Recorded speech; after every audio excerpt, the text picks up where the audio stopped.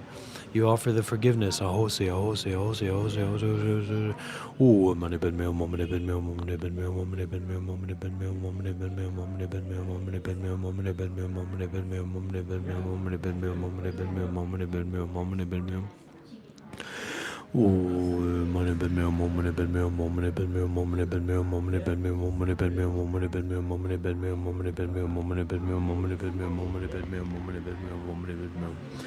Ooh, money been meal, more, money been meal, more, money been meal, more, money been meal, more, money been meal, more, money been meal, money been meal, money been meal, money been meal, more, money been meal, money been meal, money been meal. Money bed meal, money bed meal, money bed meal, money bed meal, money bed meal, money bed meal, money bed meal, money bed meal, money bed meal, money bed meal, money bed meal, money bed meal, money bed meal, money bed meal, money bed meal, money bed meal, money bed meal. Oh, money bed meal, money bed meal, money bed meal, money bed meal, money bed meal, money bed meal, money bed meal, money bed meal, money bed meal. Yo yo yo yo yo yo yo yo yo yo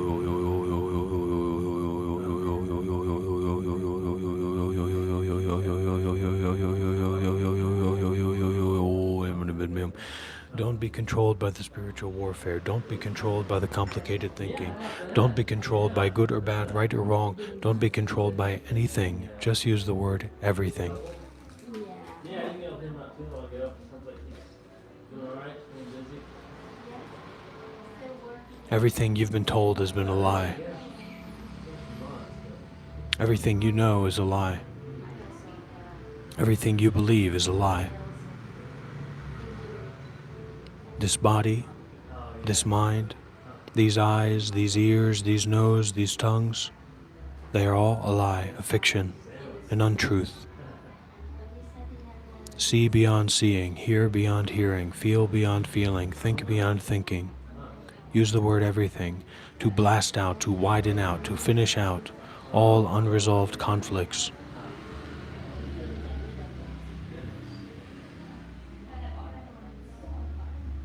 Yeah, things happen as you get older. Focus heals. It's like heal. It's about a month. I wore a splint for a while. It's not like someone just Velcro, attach it, and that wasn't healthy for the day. They said I needed this. So that was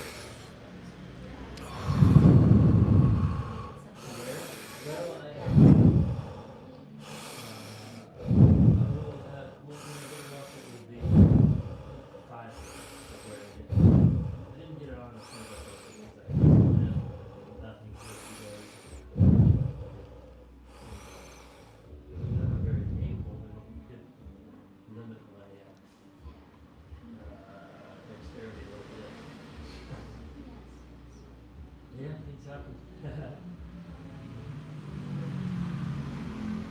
think so, yeah. Huh. Did you ride a motorbike? You walk and take a grab? Yeah. Oh, yeah. I saw Bartlett the other day. We went to Anna's and had some waffles for the kids and ice cream. Yeah, it's good. It's like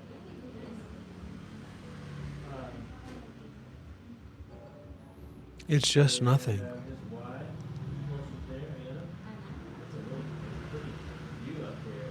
It's literally just nothing, but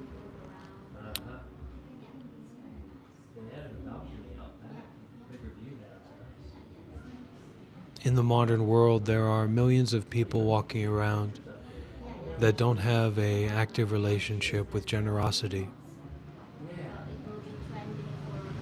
They have relationships with what may appear to be generosity, meaning that they give more than they get, concerned with their transactional relationships with loved ones or people they like. When we don't have an active and realistic relationship with generosity, detachment becomes inaccessible. When we do not know about wisdom, when we do not know about detachment, we are constantly defending what is not there. We are constantly trying to get more of what is not there. We are bound up in a degradation of innocence. We are lost in the lower realms of unconsciousness, of hungry ghosts, of demonic spirits. Does your daughter post pictures of your grandsons? No. Okay. We are blaming, shaming, manipulating, at least trying to, our environment. Oh, really? Okay. Yeah, we don't post any. Our teeth are stained with blood. Our mind is stained with shit. And our mouths are salivating with urine. It's not holy cow urine, it's the piss of demons.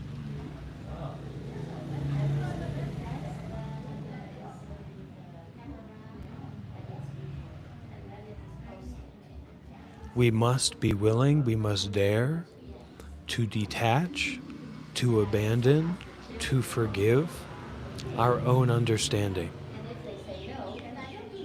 If you are unable to detach, to abandon, to forgive your own understanding, you will have to wait. You will have to wait to be born and die again, be born and die again, again and again and again, to ever allow your head to get up above water, to be a human being.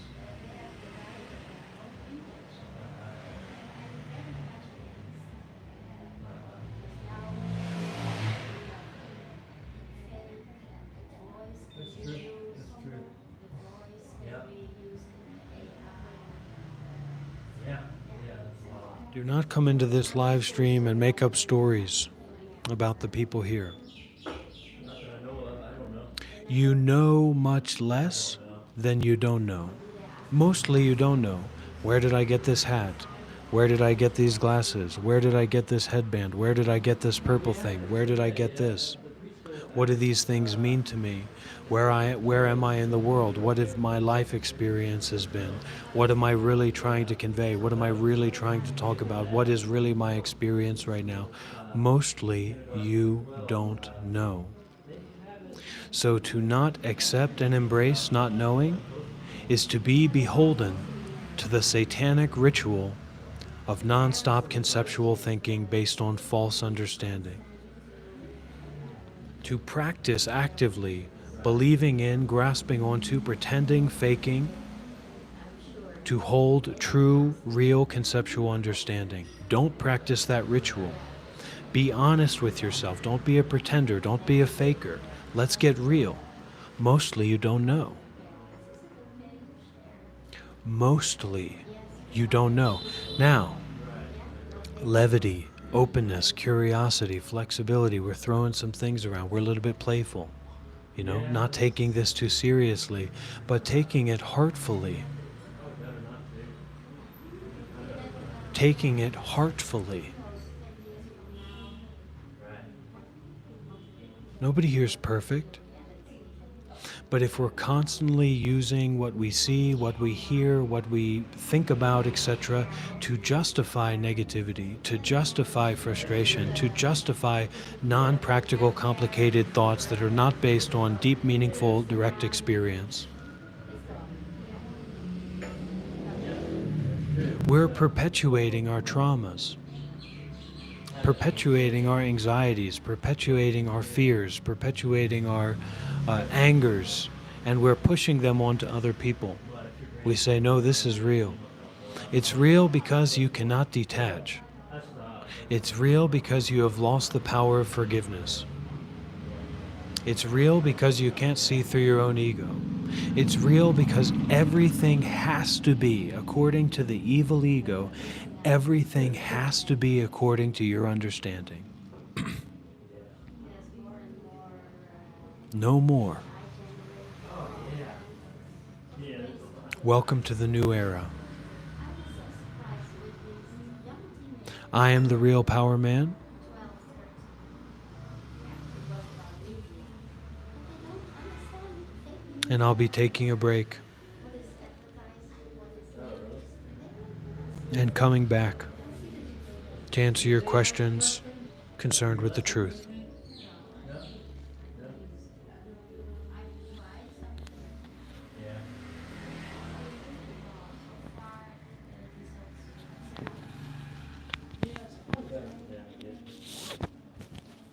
the results I am a dangerous man. but I see lots of bright. Don't get it twisted. Oh, yeah. You are in the danger zone. Still do the active learning where they come in the room and have a short conversation.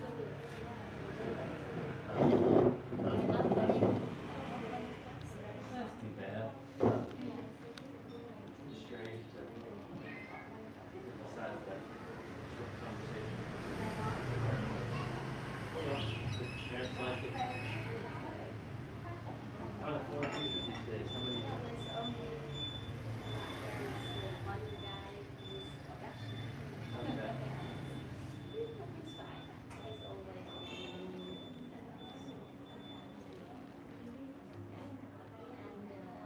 and there's an English guy who only comes on the weekend.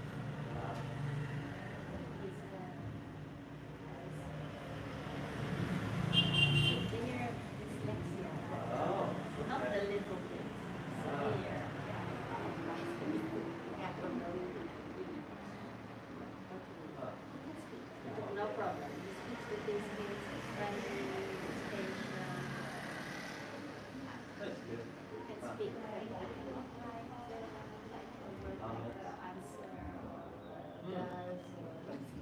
Okay. Must be very severe.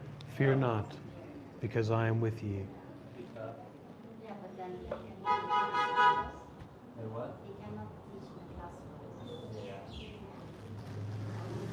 I also do practice comments.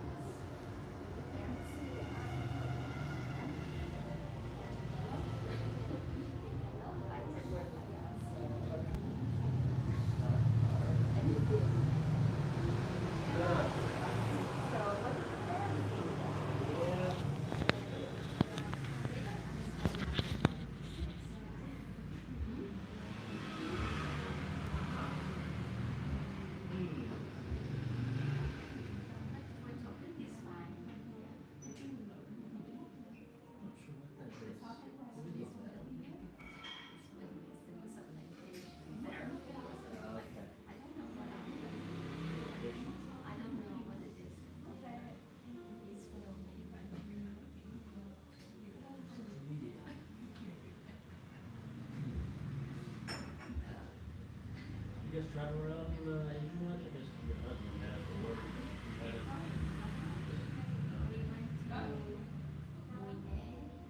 Yeah. 2 weeks ago, there was also decided to have another activity. Classes were cancelled. What was the activity? School trip. Yeah.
write your own lessons or lesson plans or? No, I have a method, a digital method. It's very good.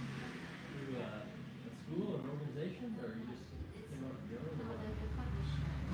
This is the publisher for Dutch systemic language. Yeah? Is that your employer? No, there's no employer. We just use the platform. Platform. Yeah. Huh. And then the content is your own responsibility. So you pay a fee, I guess, to the Yeah, platform? they commission the platform and the students who pay the platform. Okay. And the platform pays you. Hmm. But I can already have $42 per hour. Oh, that's pretty good.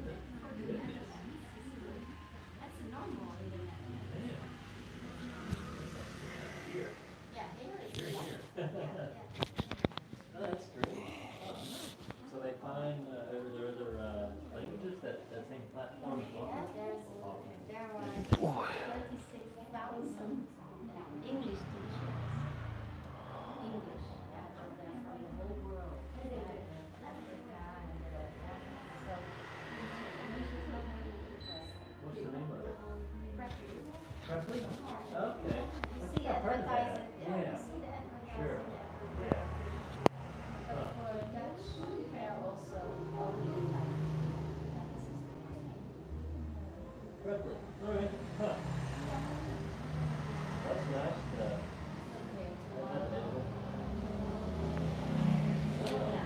Many things are unpleasant.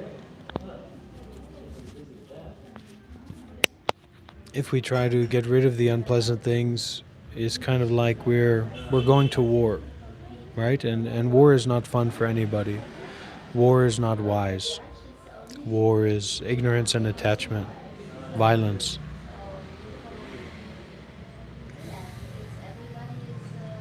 So that unpleasantness is kind of, in some ways, it's more valuable than pleasure, because it teaches us to detach. It teaches us the importance of not being attached to what's being experienced. So I was thinking moments ago, here, in this, willingly being here, don't think about what you have thought about. Don't think about thoughts, basically. So thoughts arise, and maybe there's a thought that we would feel to share or would be interesting or valuable, or for whatever reason we'd think to share that, right? But to experience something, to share something, doesn't mean that we need to fixate on that, that we need to hold on to that, that we need to keep stacking thoughts on top of that. And this is the renewal, not of life, not avoiding death, but this is the renewal of the deathless. This is the renewal of the birthless. Because we, as human beings, I mean, we're not all that evolved socially and communally and let's say morally, not so morally evolved, meaning that it wasn't a few years ago where for white people Asians were like animals. I mean, just above black people or brown people, right? And we have those roots very strongly in us. I have those roots very strongly in me as an American, as someone who's coming from a British lineage. Those people were, from that view, were born to be slaves. They are inherently lower than a Western disposition. And that kind of social, cultural, communal engagement, it doesn't just disappear because we say, oh, we're not like that anymore, right? Because for that change to take place, we would have had to have had meaningful experiences that are equal or comparable to those experiences, and that experiential mindset and the practices expressed through that mindset of violence, of oppression, of genocide and enslavement. And of course, we haven't had that. These Eastern countries and Western countries just kind of went back into themselves and used the wealth that they exploited to build up their societies, and kind of went on with business and said, "Hey, well, we're not going to do that stuff anymore because we've gotten all we need, basically, right?" And so this also applies to our own mental framework, our own work of spiritual development. It's one thing if you grew up in an ideal situation, in a monastery, practicing meditation, in a wholesome, spiritually protected, whatever kind of environment. You grew up that way. Well, that's the way that it is. But for most of us, we never had any, and our parents never had any contact with meditation, with wisdom, with deep looking, with the emphasis on wisdom and compassion, or the emphasis on mindfulness and detachment, or even the emphasis on doing all kinds of good deeds more and more and more, limitlessly, right? That our value was not or is not in the profit that we can get, the money that we can get, the possessions that we can have, but actually in terms of how generous we can be, how many merits, how many blessings we can make by doing a lot of good deeds. So if we want to acquaint ourselves with this position or with this identity of mindfulness and detachment, or this identity of decolonizing our personal ego, you're going to have to do a lot of work in relationship to that. You're going to have a lot of meaningful experiences in relationship to that. And, that's what a lot of people don't want to go into. They don't want to talk about their background. They don't want to talk about their experiences. They just want to talk about their thoughts or their beliefs or their ideas about things. And it's not appropriate. It's out of control. And the work is not necessarily to get it in control, but to see how it is. To see how it is. And to supplicate ourselves to reality. Supplicate ourselves unto reality, or unto the Guru. The real Guru is the non-duality. So this is not about a personal fixed identity to be blamed or to be changed, but rather a transformation of habit energies, or a transformation of conditions that are identified with, or conditions that are propagated or perpetrated or continuously happening. So the action of mindfulness and the detachment, the action of generosity, is like putting a steel bar in the gears, in the mechanism of self-ideation.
Trolls are in good company here. We just want to, don't be too rough and tough.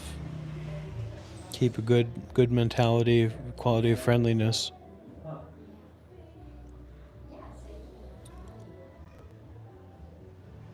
What's going on here with some of these comments? Looks like these comments are getting out of control. Yeah. Okay.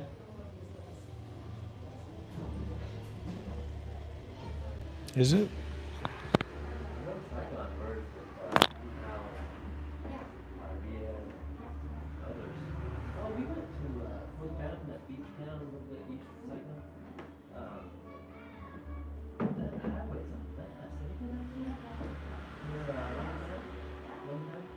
That area. See, they're supposed to build a major airport there, right? It's under construction. Oh, yeah. Yeah, it's in the back. I thought it was a long time. It's out there east. I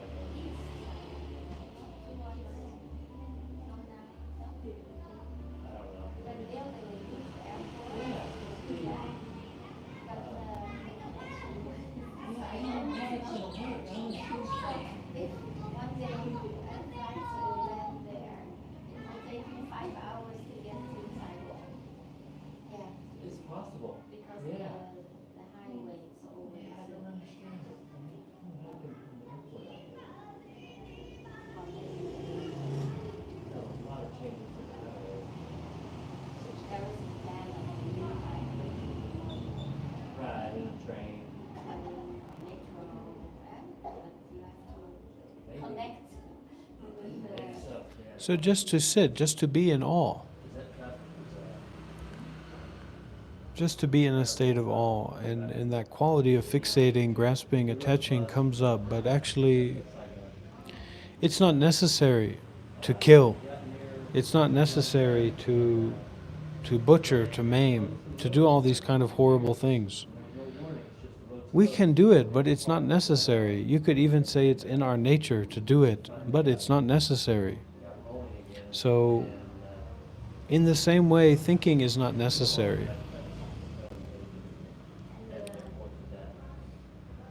Fixation is not necessary.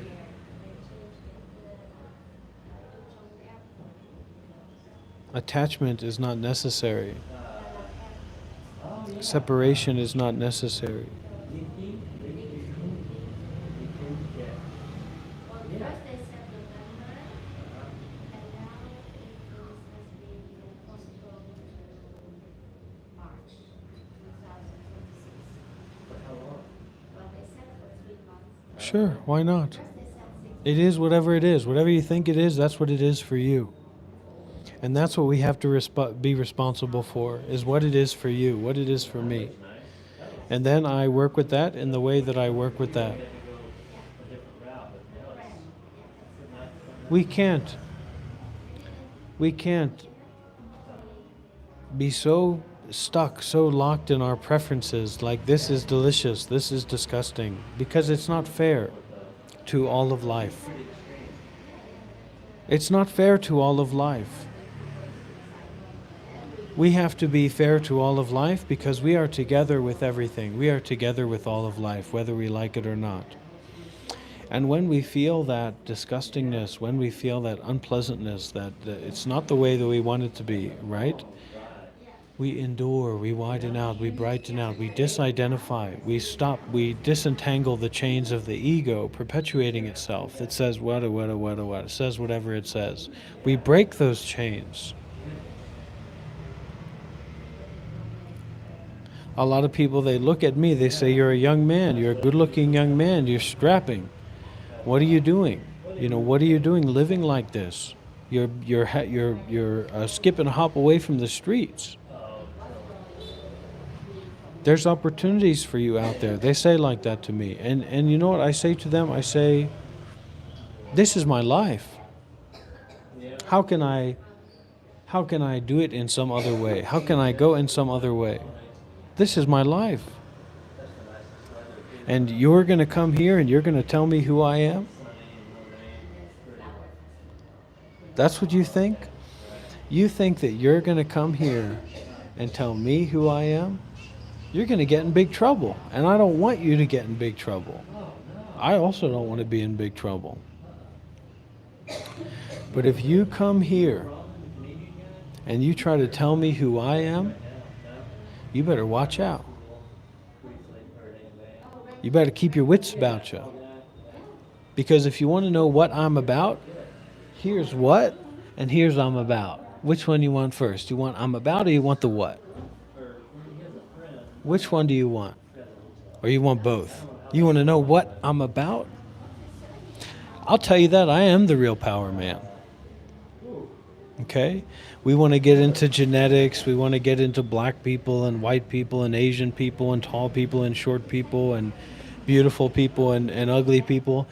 If you open somebody up, you pull in that zipper in their chest area, open that up, you look inside, you're going to see all the genetics, you're going to see all the truth that you want to see about the nature of the body. It's not worthy of attachment. It's not worthy of seeking. It's not worthy of chasing after. Don't try to tell me who I am. It's outside of the city a fair bit. You see what I'm saying? Don't you come in here and try to tell me who I am. People have a colonizing mindset. We haven't gotten over that colonization hump to the point where we're not going around and colonizing all these people.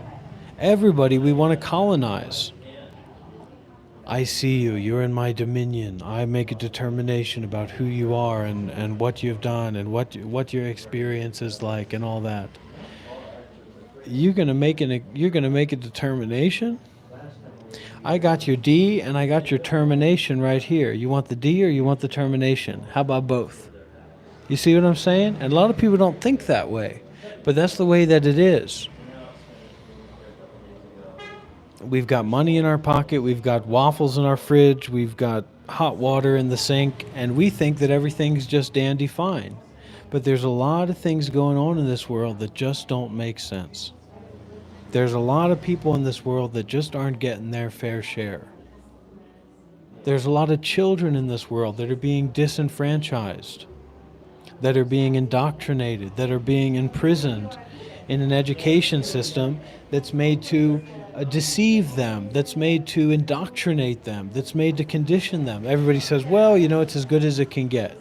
I've got your good and I've got your can get right here. Which one you want first? You want to, can you get good? I bet you can. So you have to be very, very careful. You think you're the boss. You think you're Mr. Fancy Pants, Mrs. Fancy Pants, going around like that. It's time to change. It's time to relieve ourselves of ourselves and of other people as well, to relieve everything, to relieve everyone. Because in that colonizing mindset, everything inherently belongs to us. It's just a matter of how do we get that thing, or how do we take that thing that already belongs to us. That's the colonizing mindset. That's the predominant modern mindset, culturally and conditionally, that we're all dealing with. And so we go there, we figure out a way to get what we want, and that's it. And we say, hoo-dee-da. Thank goodness I got back what's mine. We're going around and we're objectifying. We're relying on our subjective opinions and views. But you have to be free of subjective opinions. You have to be free from a selfish perspective, from selfish ideas, because the world's not about you. The world's not about white people. Okay? The world's not about men. The world's not about women. They're both as bad as can be. You know? Really, if I had my say, the children would be in charge. The children would hold dominion over these lands, around these adults. It's not about men and women. It really should be about children. The men and the women are the problem. It's not the teenagers either. It's not the young people either. It's the adults. The adults are the problem. Ultimately, they are the ones that have done all these things and made this earth a horrible, horrible place. What does that mean? I don't know. And sometimes this is horrible, this is a nightmare, this is the worst thing in the world can actually be a positive affirmation. Because we say it, but we say it in a way where we don't really fully believe that. We're just declaring that, and we're opening up this space of contrast. This space of contrast where we can see that actually there's a peace here. There's a freshness here. There's a fineness here. That it could get much worse. When things are going fine, when things are going your way, imagine your body being ripped apart by the Hulk, Incredible Hulk or something like that. There's a lot of wisdom in that. There's a lot of truth in that.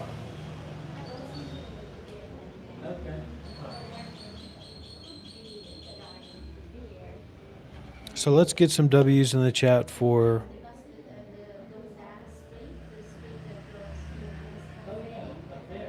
What should we put W's in the chat for? Anybody have any ideas what deserves some W? Put some W's in the chat if you know that I'm the real power man. Because we've had 173 votes here, and 38% people said yes, you are the real power man, and 62% said no, you are not the real power man. But I disagree. I say 100% I am the real power man. I am the real power man.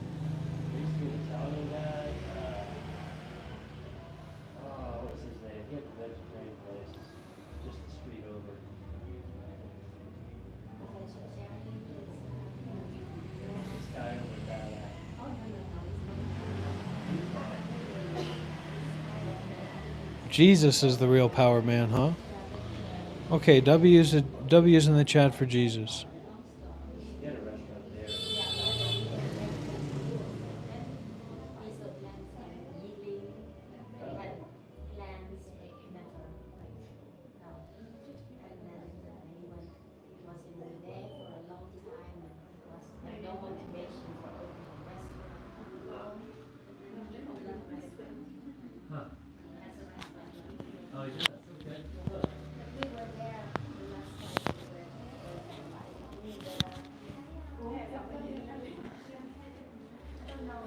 Your brain is full of parasites and demons, okay?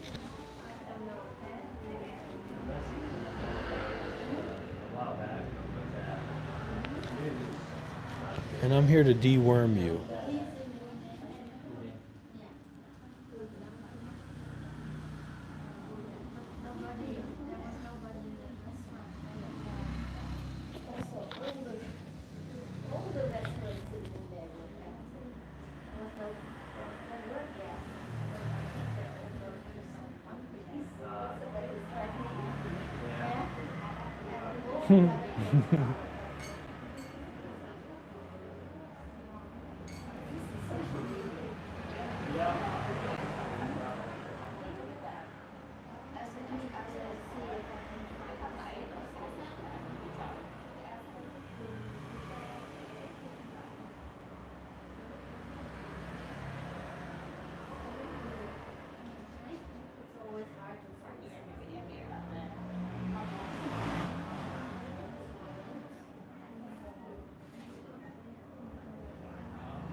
Everything and anything is teaching us, is a teaching opportunity, a learning opportunity.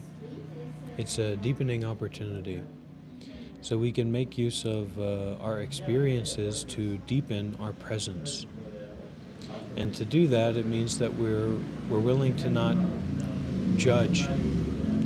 It doesn't mean that we don't have an opinion or a preference or that we don't talk about it, but we're not judging. We're not judging the person. We're not judging the place. We're not judging the situation. We're not judging the experience. Yeah, I like that. Yeah, I don't like that, etc., etc. But we're not making this final judgment. The judgment of the person, the judgment of the place, the judgment of the experience is the problem. So experience whatever it is without judgment. It's not about if it's difficult or easy, it's if you do it or you don't. So if it's difficult and you do it, you get more blessings, you get more benefits from that.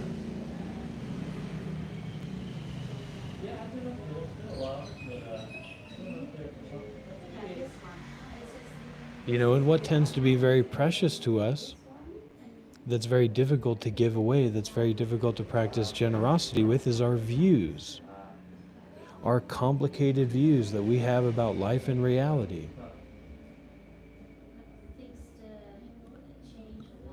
You see what I'm saying?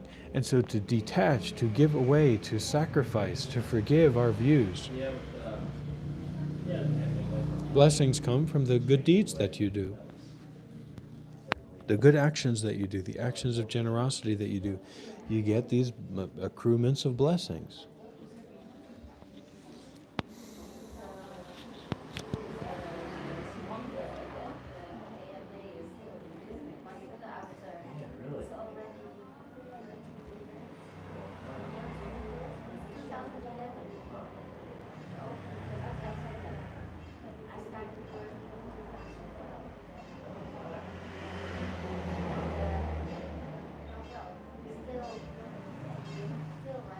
Listen, I'm going to explain it like this, and I want you to really listen closely when it comes to who. All right, who is this plant? This plant does not exist. This plant does not exist. There's no such thing as this plant. This plant is an appearance. This plant is a thought. This plant is pretend. What does that mean? It means that there's no separation in nature. There's no separateness at all. Inside of this tree is literally the sunlight, the soil, the water. This tree is a process. You can thingify it, right? You can say this plant is a thing, this tree is a thing, right? But you're pretending. Because there's no separation in this thing. This thing is free of separation. It's an idea, it's a concept, it's a thought, it's a belief. And it's a principle of reality. It's a sign of reality. So it's not intellectual. I'm explaining it allegorically, kind of as an intellectual prompt to impose investigation or to invite investigation. And so who gives blessings, or who goes through reincarnation, or who experiences the effects of their actions? Yeah, it's you. You're going to have to deal with it. But ultimately, in terms of reality, there's no such thing as anything separate from everything. That is just a thought, it's just an illusion, it's just an appearance. In the same way that a movie appears to be real, but is not. In the same way that a story appears to be real, but is not.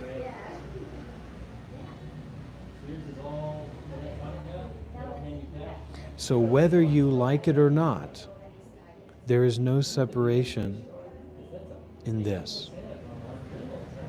There are no things in this. And that's the hard truth. That's the hard truth.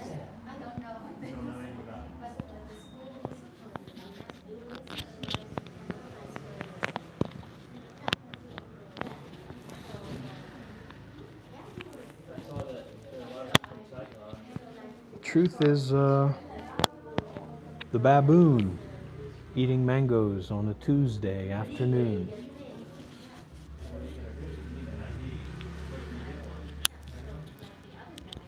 These aren't my roommates. I'm at the coffee shop.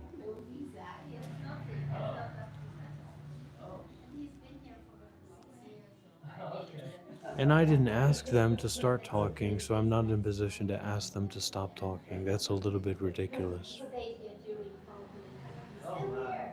You don't have to take me seriously, Kadi. You don't have to be involved with me.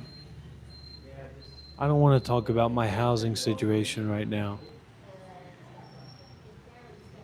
But what I can tell you is that I'll be leaving this country tomorrow.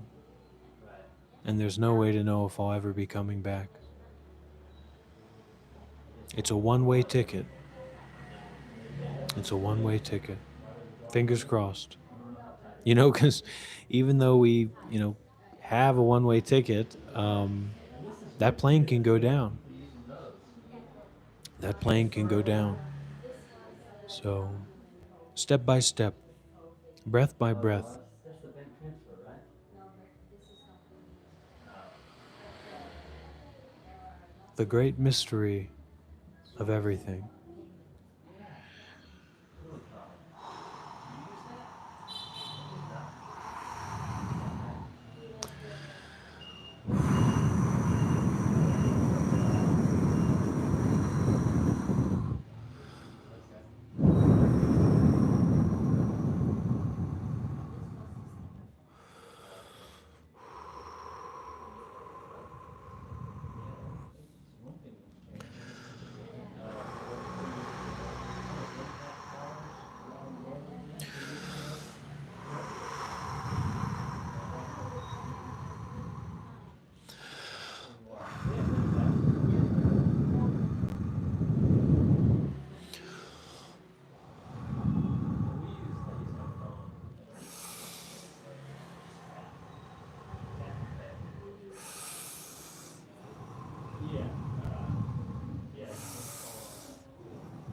I did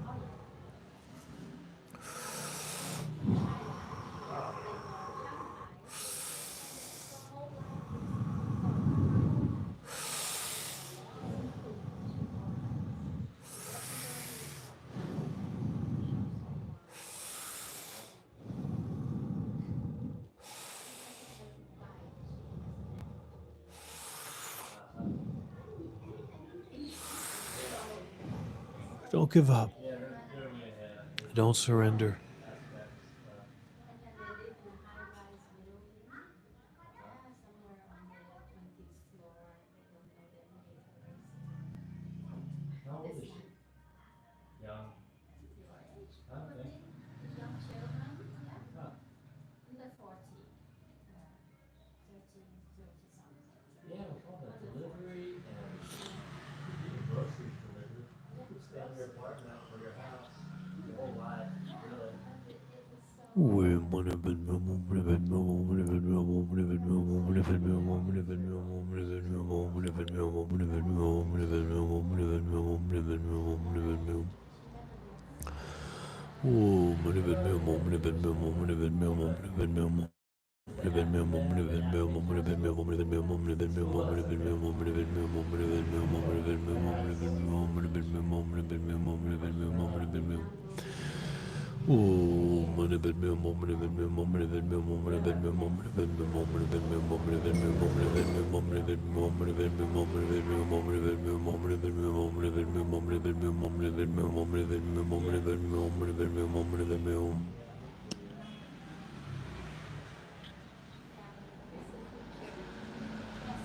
Yeah, it is depressing.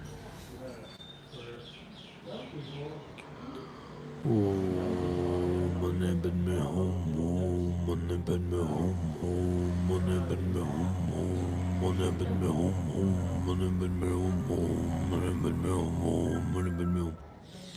yeah, to come home, that's right.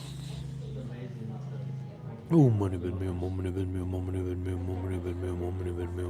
It's concerned with detachment. So you have a view, you have an idea about what's going on. You have to dare to abandon that.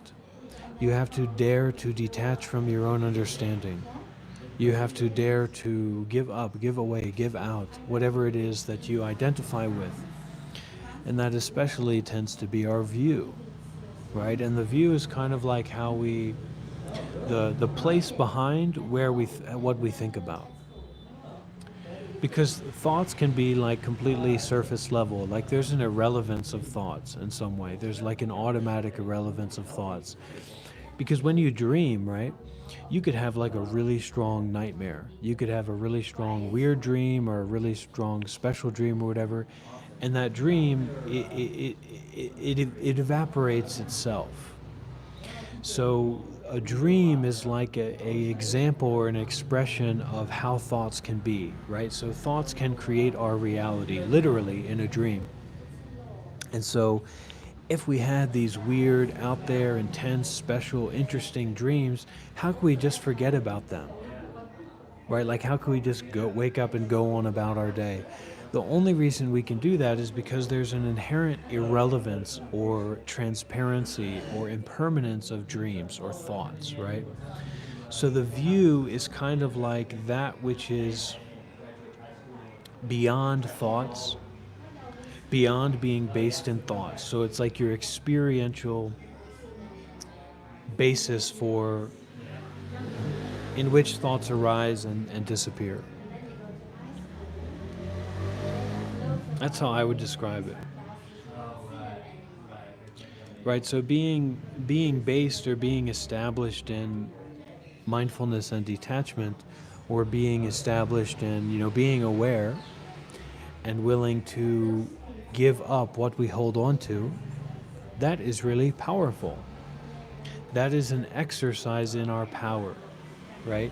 And so when we practice generosity, we access our power, and we also exercise our power to detach, to renounce, to abandon, to forgive.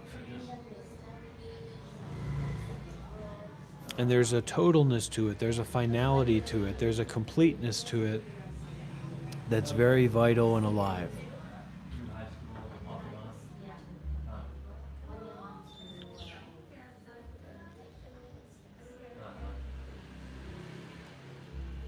Did you guys get the eye out? So it's one of the most important things that you can do in your life is have a active, meaningful relationship with generosity.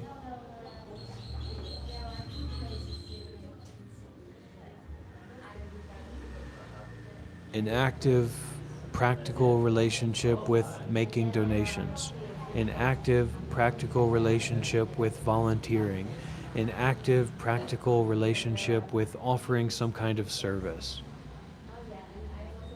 that's not transactional in nature. You don't get anything back from it. You're not doing it to get something back from it. That's not in our culture, at least. You're going to have to go with the detachment.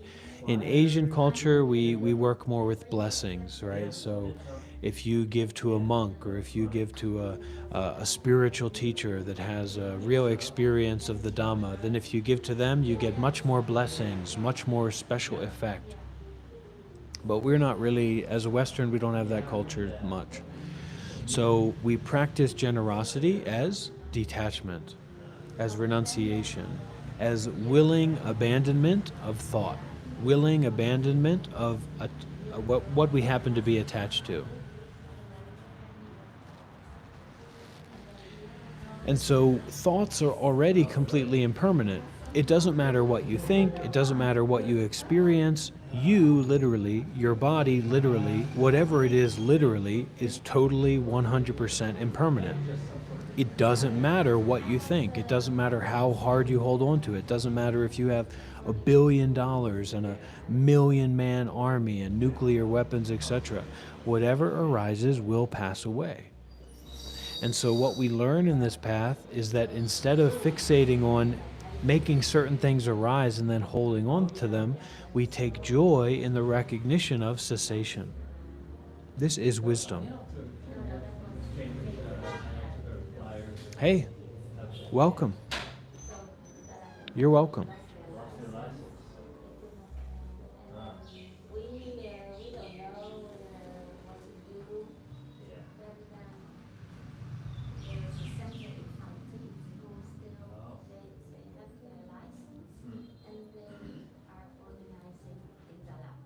Oh, okay. So this summer,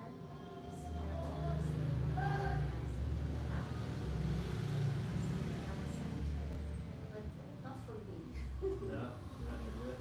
No, I missed the one training. I missed the training, so but this guy that was center manager in he told me 3 days before the training, oh, this and that, Sunday there was a training in the venue, and you have to go to venue. And then I had other appointments. Yeah. I could not. Yeah, that's not. You have to say that a long time in Yeah, advance, yeah. and Days. I like it. so I didn't go to that training. I like thoughts disappearing. I like the impermanence of people, places, situations, experiences. Yeah, Is it convenient? I don't care if it's convenient. I like that. I like that I can have a difficult experience. I like that I can have any kind of experience, and then that experience disappears. There's a wisdom in that. There's a wisdom in that that's not about I. But we can try to bring it back, because we get confused, or we get lost, or we get sedated, or we get overstimulated, or we get worked up or worked down, or whatever happens, and we can begin to refresh and restart. We can press the refresh and restart button. We can relax and release and refresh and restart the whole body and mind from tip top to toe top, from the top of the head to the tip of the toe, beginning again, beginning anew. The problem is that we may not be flexible enough to abandon what we're used to.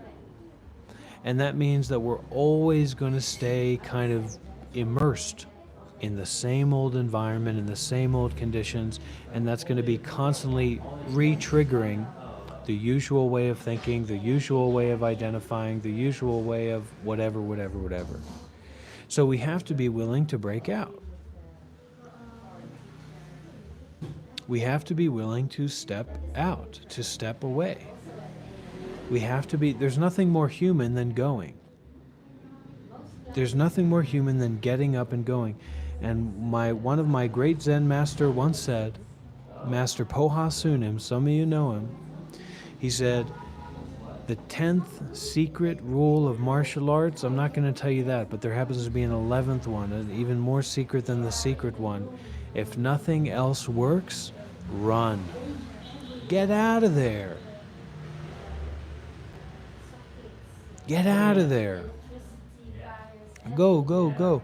And when you learn to run with your body, you also learn to run with your mind. And when you can run with your body and run with your mind, you can say, wait a minute, I can run through stopping. I can run through detachment. I can run through stepping back and widening out. Moment by moment. Every moment of fixation, every moment of grasping, every moment of attachment is a releasing point. Yeah.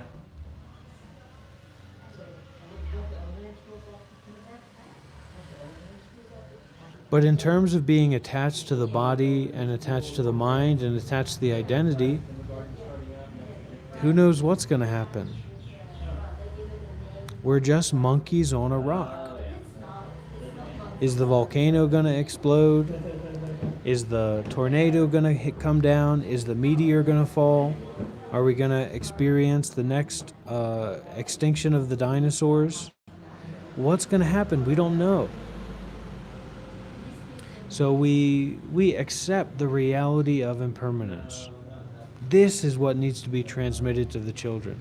This is what needs to be transmitted to the people who are sick and unwell and confused and not able to fit into the usual ways of society, the young people. They do have to learn Spanish. My son's first grade. He's learning Spanish. Funny. Yeah. Practical. There are a lot of Spanish speakers. We all have a chance to make a vote. Are we going to vote for mindfulness and detachment, or are we going to vote for ignorance and attachment?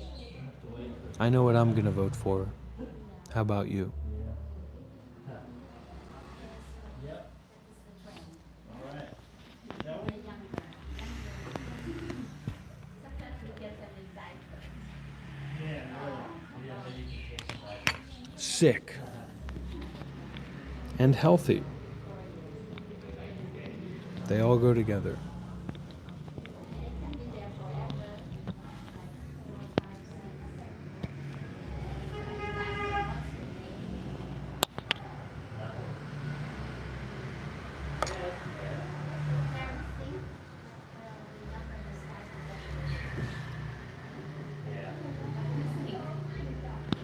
More than 10 years. It's been more than 10 years now, so I wish I could say that it's amounted to something, but all that it's really amounted to is having the lucky draw on the algorithm on YouTube and being able to share my experience. It doesn't fit on a resume. I mean, I'm not a good resume builder, but it doesn't seem to get me into any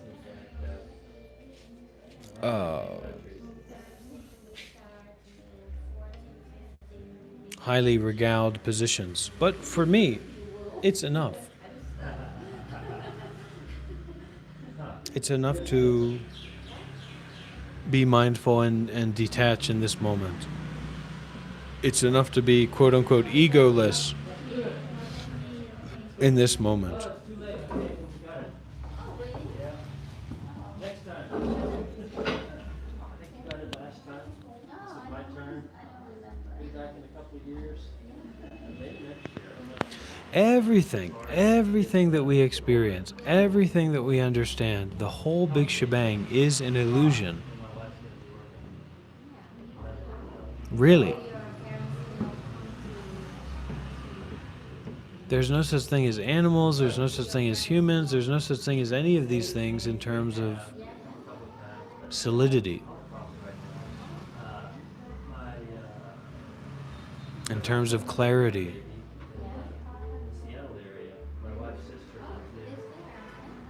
So this is the incense.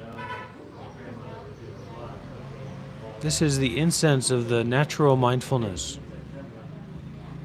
This is the incense of the natural detachment. This is the incense of the nature. Well, you stay connected here, you'll get some mindfulness. Yeah, all kinds of stuff. Yeah. Like lean drinks and wow. I hope so. But you know, for the people of the world, they look for something you can put on your resume. Something that you can explain to people, you know. And I interest to connect with certain groups, you know, and I'm going to make a resume that says nobody, nothing, etc. Maybe I'll just put it on a business card and I'll put my WhatsApp number there. We don't do that in this tradition, Melody, and so you work on that with just here in this tradition, just be open and listen and more faith and more generosity and all that, more flexibility, more non-seeking, and then just follow dear Ajahn Brahm, follow his monks, Anukampa Bhikkhuni Project, and listen and practice without seeking, without trying to get something, you know? And you have young people now that are on dialysis. Yeah. Young people, not even 30. That's not good. Yeah, they'll die. In the 5 years they'll die. Yeah. That's what my father-in-law was trying to avoid. He's supposed to be dialysis. Yeah. Just came on so suddenly. He's been, Tell them to start with all these he has had high blood pressure, so that could be. But anyhow, Take care. yeah, Yes. you too. Good to see you. And See you again when you are around. tell Mr. Wang hello. We're going to go to his coffee shop while we're here, so maybe we'll see him for his restaurant. Yeah. The next place he's in town. Probably see him. Yeah. Okay.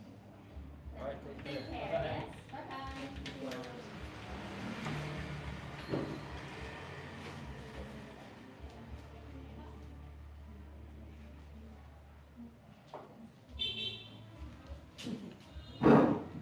Anh ai trả tiền rồi á? Dạ đúng rồi. Dạ, ok, cảm ơn. Dạ, bye bye.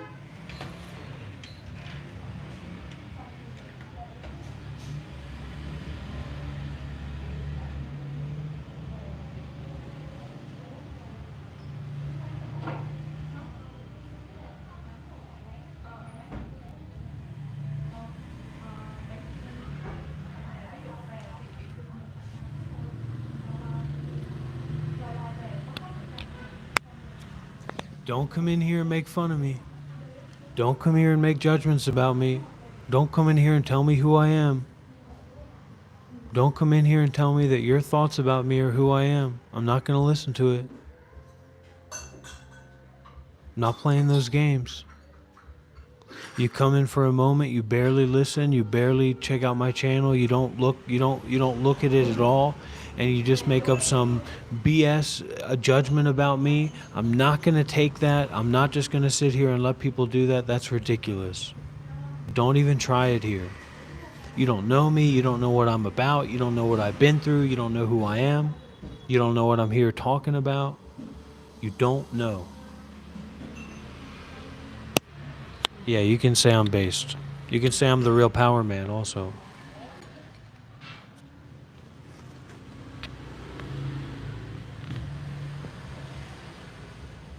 Don't do it.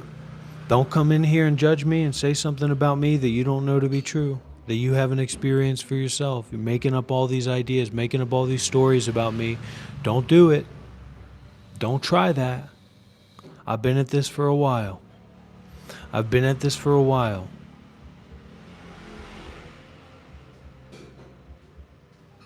Whoever you are, don't think that you understand me. This is all about not understanding, not you, not me. Well, the not of understanding concerned with you and me. Understanding. Old driver, I'm telling, this is your last warning, old driver. I swear to Buddha, this is your final warning, old driver. Don't make me take it there. Don't make me take it there, old driver.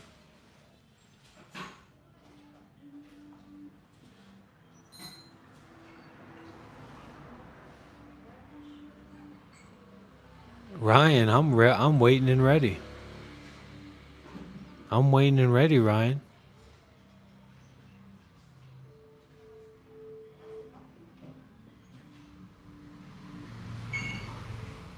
There you go, tree squirrel. Good point. And you can see, he knew better. He knew better once he heard that tone.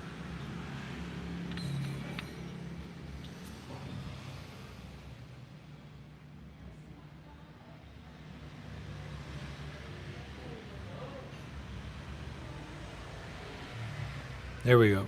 That's my guy.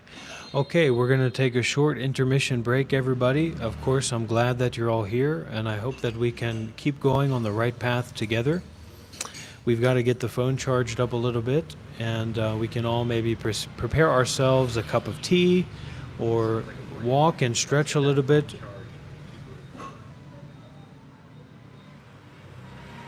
Do some stretching, and then we'll come back in a few moments.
look, so many people are here. How wonderful.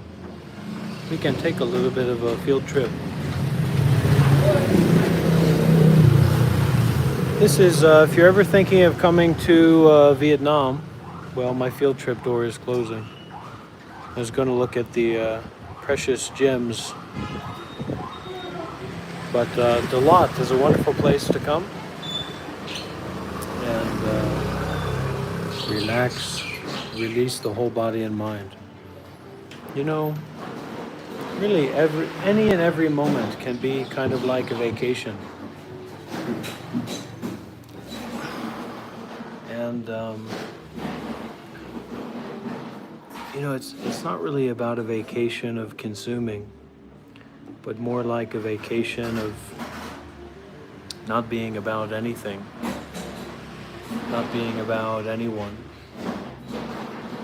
And things come up, and people come up, and experiences come up, and situations come up, but not dwelling on them,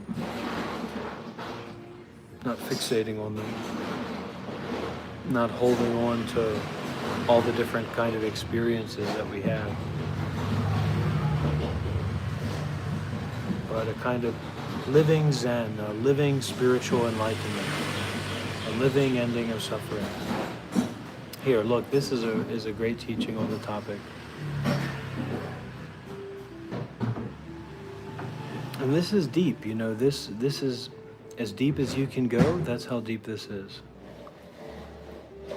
If you think that there are any verbal formulations that are special, mysterious secrets to be transmitted, this is not real Zen. Real Zen has no transmission. It is just a matter of people experiencing it, resulting in their ability to see each other's vision and communicate tacitly. That word tacitly, I wonder what that means. Understood or implied without being stated. And this teaching is titled Your Own Business. Zen is not in quietude, nor is it in clamor. It is not in thought and discrimination, nor is it in dealing with daily affairs. But even so, it is most important that you not abandon quiet and clamor, dealing with daily affairs, or thought and discrimination in order to study Zen. So it means that the study of Zen, or the way of ending suffering, the way of enlightenment, is inclusive together with everything, with anything. There's nothing that is not a part of the training, not a part of the way, not a part of the fullness of life and the fullness of work of ending suffering. When your eyes open, you will find all these are your own business. When your eyes truly open, your Dharma eye, your wisdom eye, the eyes of clarity, the eyes of seeing clearly, you will see that all of this, everything inside, everything outside, is your own business. It's you, it's your life, it's your work.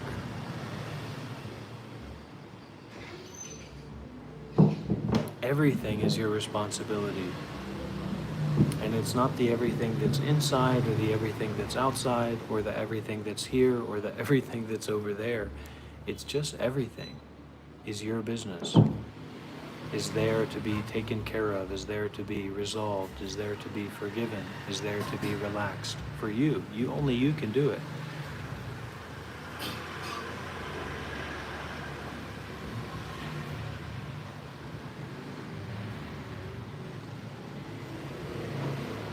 And it says it here about the peace and quiet that we maybe aggrandize, we put on a pedestal. When you have attained mental and physical peace and quiet, don't get stuck in peace and quiet. Be independent and free, like a gourd rolling and bobbing on a river. And in the same way, this can be applied to when you have attained mental and physical stimulation and involvement and overexcitement. Don't get stuck in that, but rather in the midst of that, be independent and free, or regardless of that, irregardless of that, be independent and free. Like a gourd, a gourd is like a kind of a melon, like a dry melon, rolling and bobbing on a river, a buoyant, dry melon. Who is this? This is this is Zen Master Dahui. He's one of the big guys, one of the OGs of the enlightenment path.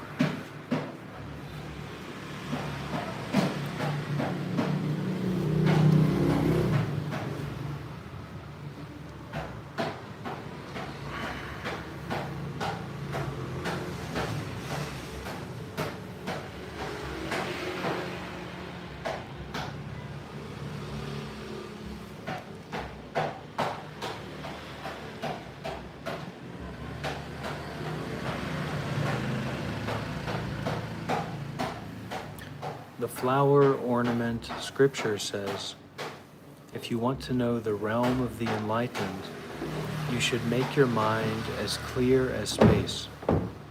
Detach from subjective imaginings and from all grasping, making your mind unimpeded wherever it turns. So it means that wherever we turn, we're not blocked up, we're not stuck in what's experienced. The realm of the enlightened is not an external realm with some particular kind of characteristics that manifest, but rather Buddhahood, or this state of enlightenment, is the realm of the sacred knowledge found in oneself. Listen to this. You do not need paraphernalia, practices, or realizations to attain it. What you need to do is clean out. Remember, all this work is done in this vital moment, this vital presence, this vital aliveness here and now.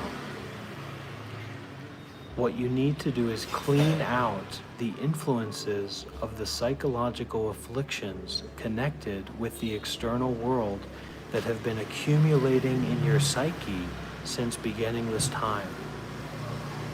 Beginningless time here means that there's not actually a personal identity or a particular identity that needs to be resolved or worked through, but that what you call your identity is just this accumulation of affliction, of contrivance, of psychological meandering, psychological things that have been accumulating since beginningless time. Make your mind as wide open as cosmic space. Detach from graspings in the conceptual consciousness, and false ideas and imaginings will also be like empty space. Then this effortless, subtle mind will naturally be unimpeded wherever it turns.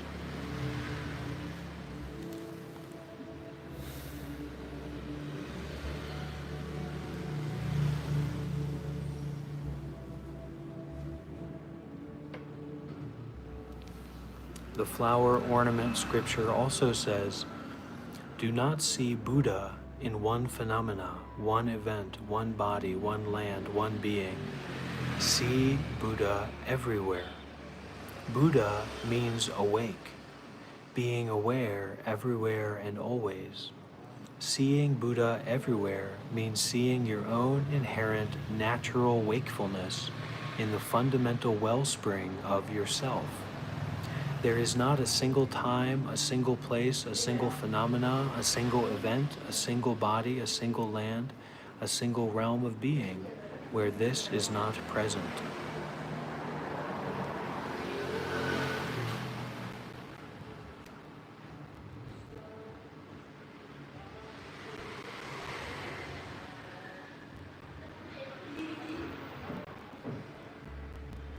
And here, this cutting right at me, pointing right to me, I can feel that, about discontinuing thoughts, discontinuing thought forms.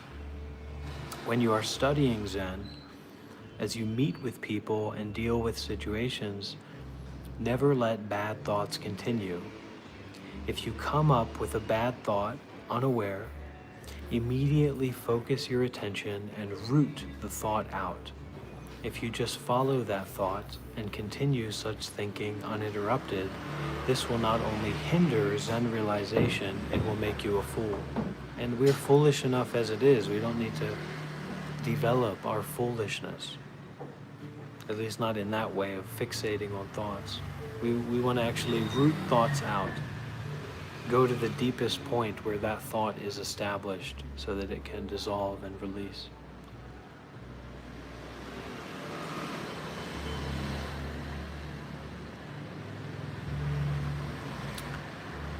Mind your own business.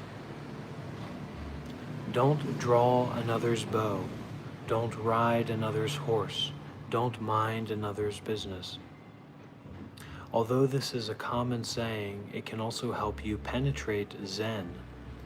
Just examine yourself constantly from morning to night. What have you done that is beneficial to others and to yourself? If you notice any partiality, you should alert yourself and not overlook it. So partiality is like giving special importance to particular people, particular experiences, particular ideas.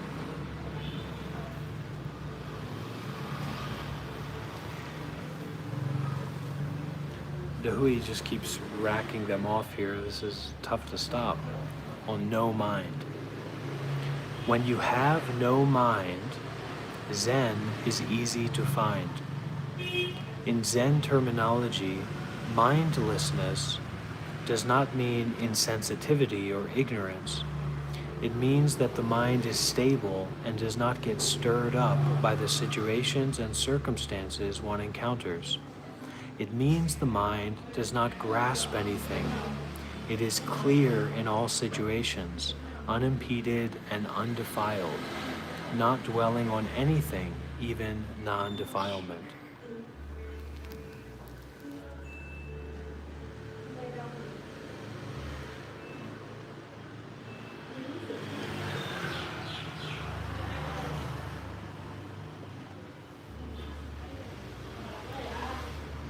So let's sit quietly, making the mind alert and the body tranquil.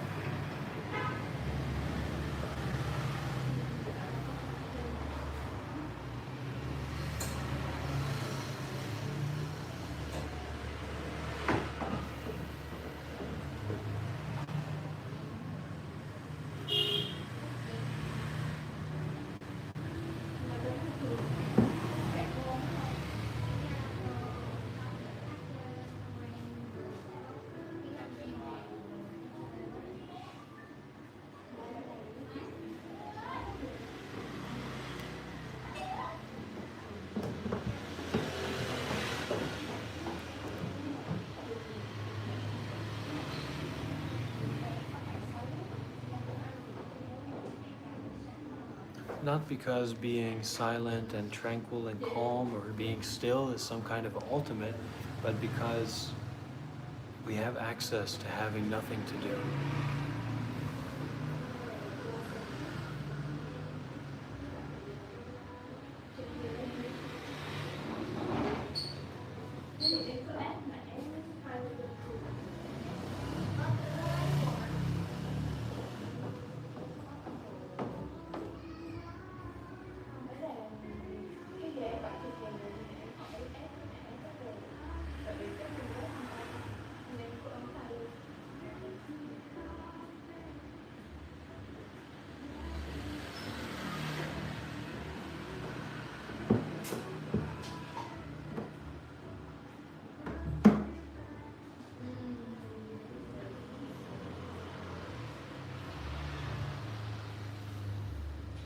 And you don't have to have some special technique or don't worry about doing this well or being skillful in doing this. Just allow the mind to be alert and the body to be tranquil, to be relaxed. Allow the mind to be present with the body, the alertness of the mind, and then give the body permission to relax. And don't listen to the complaints or the protests of various thoughts or, good or bad or skillful or unskillful. Just allow. Mind alert, body tranquil and relaxed.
mindset or that perspective that there's some kind of right thing or special thing to be sought after, to be held on to be gained, let that whole perspective relax.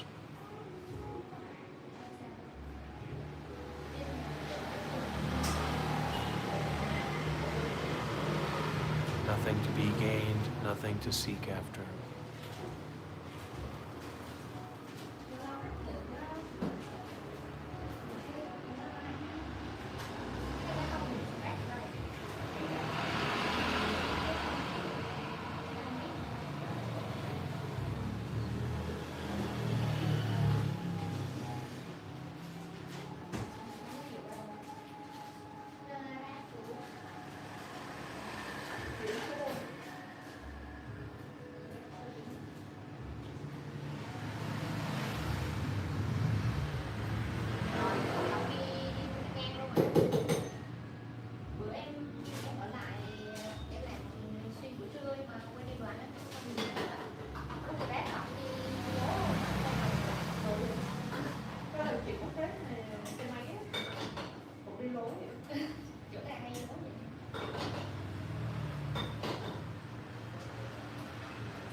Allow everything in the mind to be seen as it is. No holding on, no figuring out, no special experience to get, no enlightenment to seek after. Just allowing everything in the mind to be as it is.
định chạy về nhà.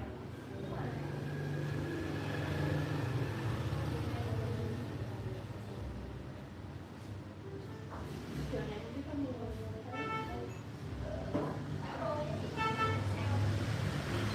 Là hai lễ là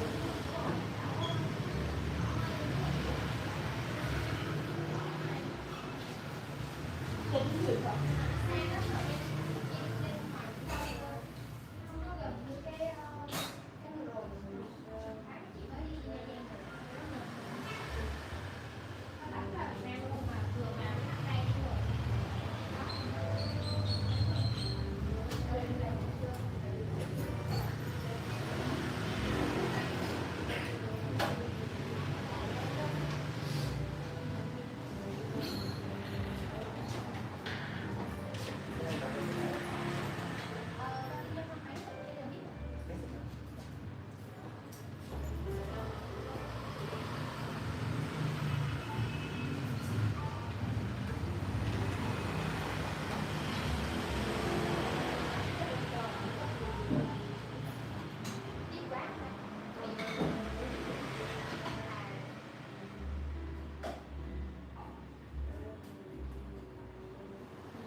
Hồi xưa là không uống cho em, phải uống bác sĩ sinh hoạt. Không thể ăn phạt viên đó. Phải uống nhiều rồi. Uống em.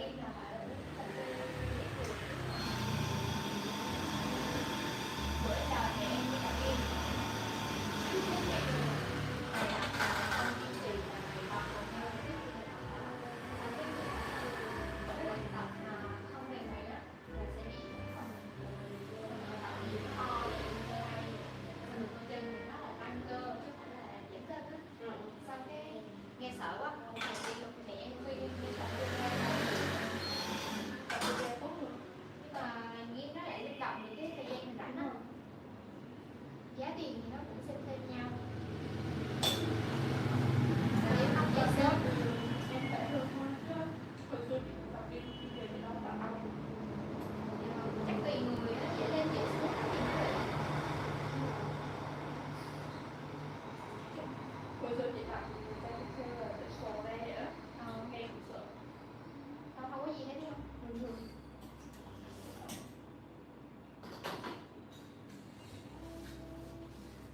Tại mình tập cho khỏe thôi chứ. Còn cái này mình được thì không khỏi tập. Chị mắc tiền thì bỏ chứ. Với lại em có điều kiện em thêm đi đây luôn á, cái một Thì em sẽ là một cân.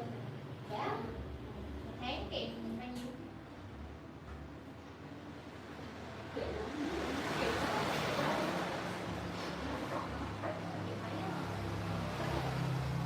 nó sẽ lên khoảng 5 phút. Kèm một.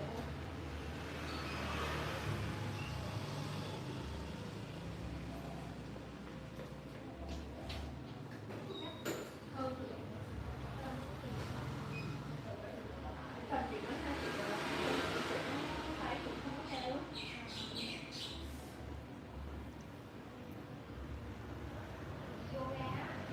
Okay, everybody, how did it go? Did your mind feel spacious? Did your body feel tranquil and relaxed?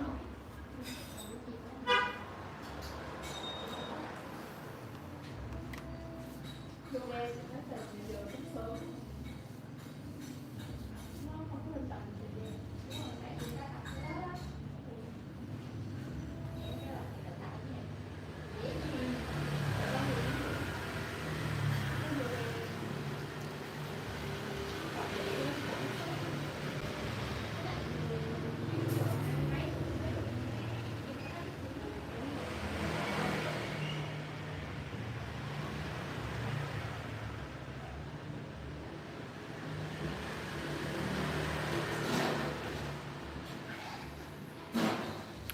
How was your experience in meditation?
Well, I'm not getting any.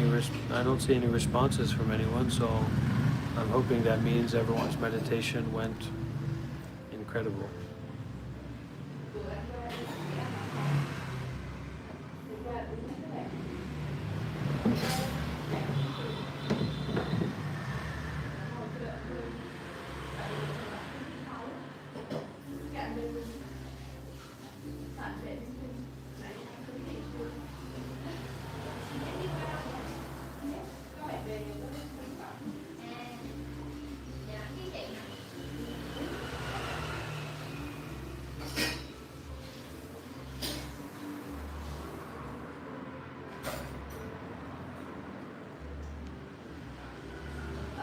Oh, comments were shut off. Yeah.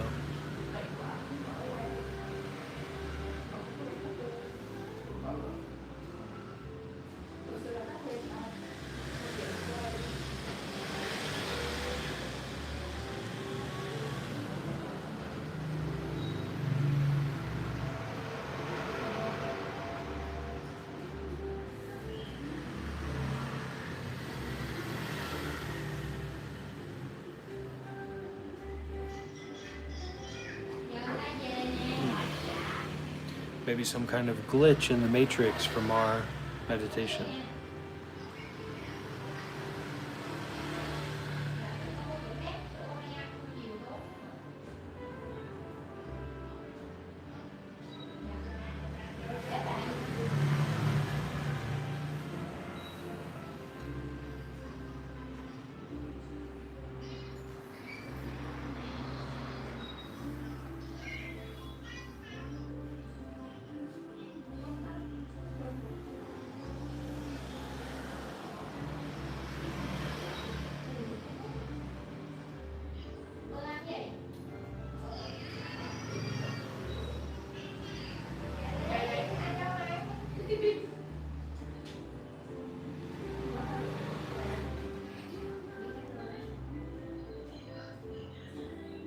You sure about that?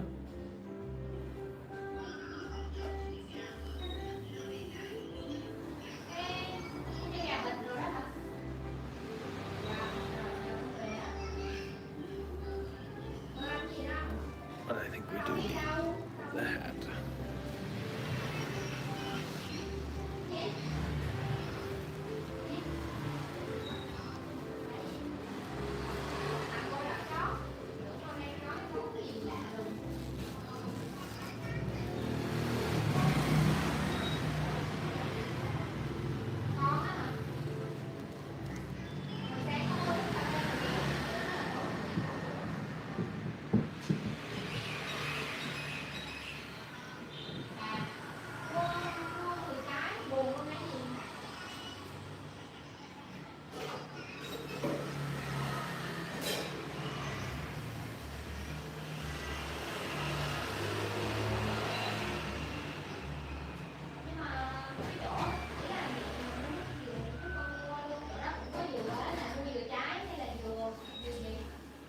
Not sure is okay. A lot of the times not being sure can be better, more skillful than being sure. When we are sure about something, there's only one direction to go. The direction that's based on us being sure about that thing. But when we're not sure, there's a lot of space for reflective analysis or reflective awareness.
không quen.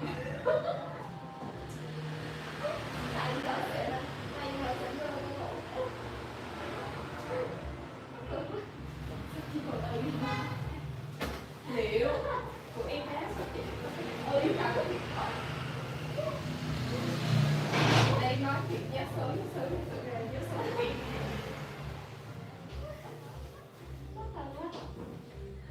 Tại hồi xưa cũng xài 11 á. Đó em sử dụng lại đó, nó đã vậy nó tốt đi. Giờ vẫn lộn. Tại vì ở đây đó,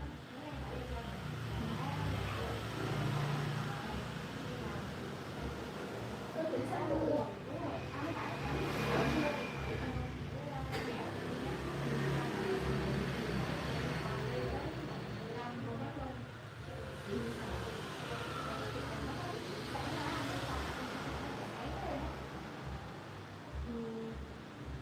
Để nó làm được.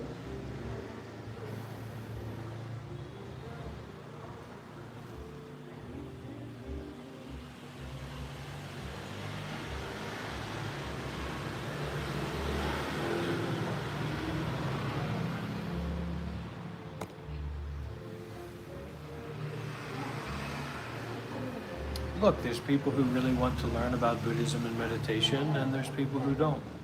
You have to make a decision who you are. And if you're not serious about learning about Buddhism and meditation, then accept that, and do something that you are interested in.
Oh, money bed meal, moment bed meal, moment bed meal, moment bed meal, moment bed meal, moment bed meal, moment bed meal, moment bed meal, moment bed meal, moment bed meal, moment bed meal, moment bed meal, moment bed meal.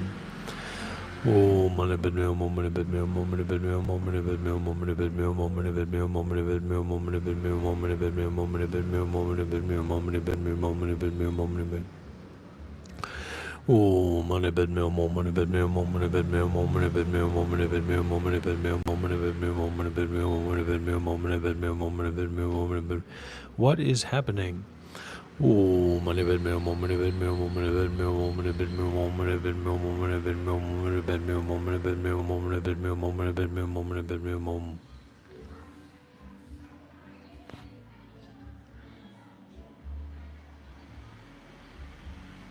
The wisdom to be mindful and the compassion to detach, not to hold on.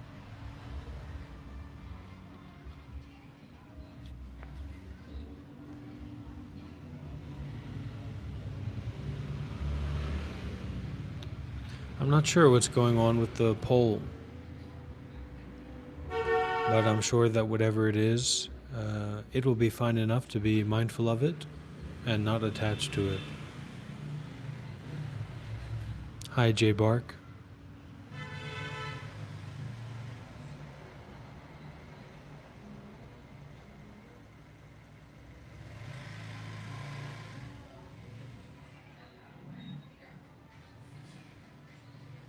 You can ask your question. If you have some question, you can ask.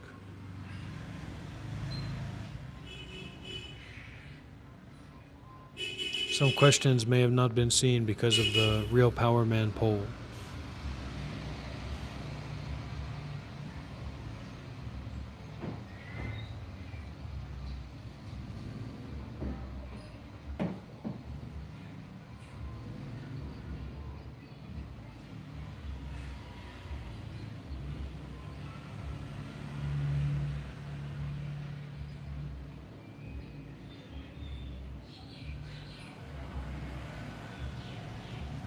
Yeah, life sucks sometimes, so how can we embrace the suck of life? How can we embrace it, receive it, accept it, not complain? There's no way to get around that. You've got a body, you've got a mind. Sometimes the body is going to be very unpleasant, sometimes the mind's going to be very unpleasant. Complaining doesn't help. Complaining adds another layer of suffering onto the pain or the suffering that's already there. You can let it pass by, that's one way to say, but sometimes you have to endure. Sometimes you have to face, embrace, be with the suffering. You have to embrace the suck. You have to eat the shit. There's no other choice. Complaining that it's a certain way, well, it is that way, regardless of if you complain about it or not.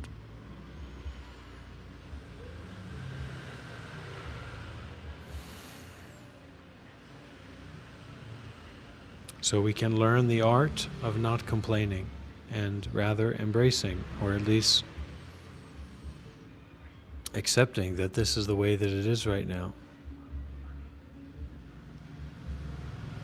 It's okay. You're getting a message that everyone will get, so you're not alone in that.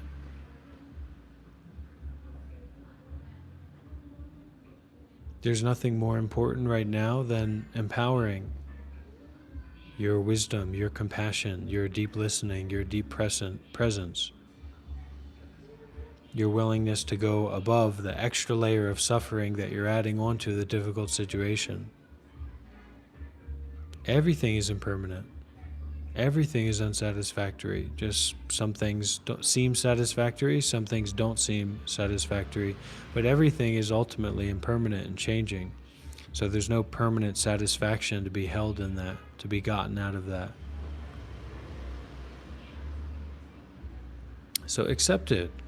It's okay. You know, it's like some people have come here before and they said, you know, I have a life-threatening sickness or a life-threatening illness, a brain tumor.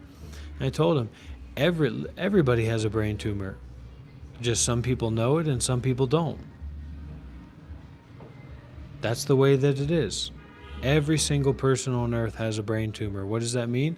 It means that they are on the path to dying. Any moment, any day, any hour, any minute, death is awaiting. So when we accept the reality of death, we are much more realistic about life, and we can value life. We can value the small period of time that we have here and now.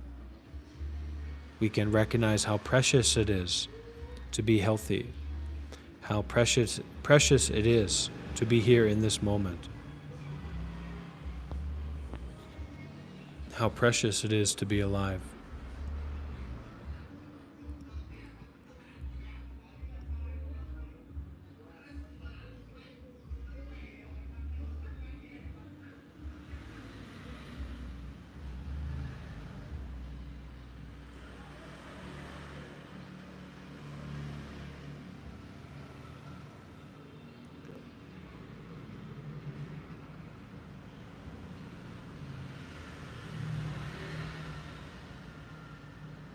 How precious it is to breathe, how precious it is to see, how precious it is to hear. Even without seeking for something good or something great or something better than what's here, there's already so much in what's here that can be appreciated or celebrated or valued more. Just seeing is amazing. Just hearing is amazing. Just breathing is amazing. But we're so lost in our thoughts, we don't notice our breathing. We're not there for it. We're not conscious of it. So be conscious of your breathing. Be conscious of your seeing. Be conscious of your hearing. Stop getting locked up and confused in this shallow thinking that's overriding our life. Don't allow shallow thinking to override your life. You can even do a mantra. You can practice a mantra together with me at this moment. Maybe it can help. Om Mani Padme Hum. Om Mani Padme Hum. Om Mani Padme Hum. Om Mani Padme Hum. Om Mani Padme Hum. Om Mani Padme Hum. I don't necessarily know precisely what it is or what it does, but I know that it's better than complaining. It's better than making up stories about my experience. Puts me in touch with my experience as it is. And that's important.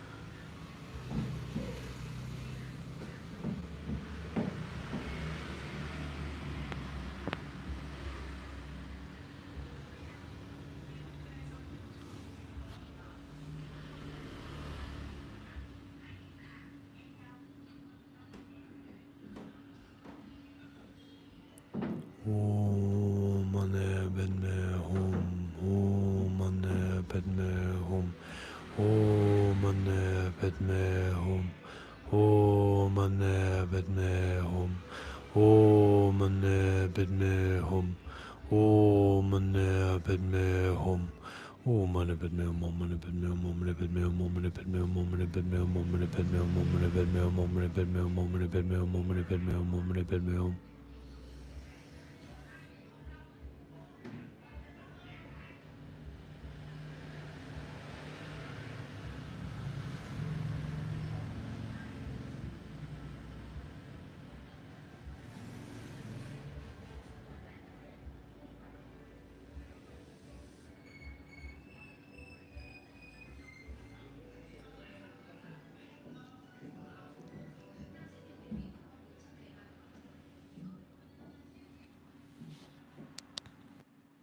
Good morning.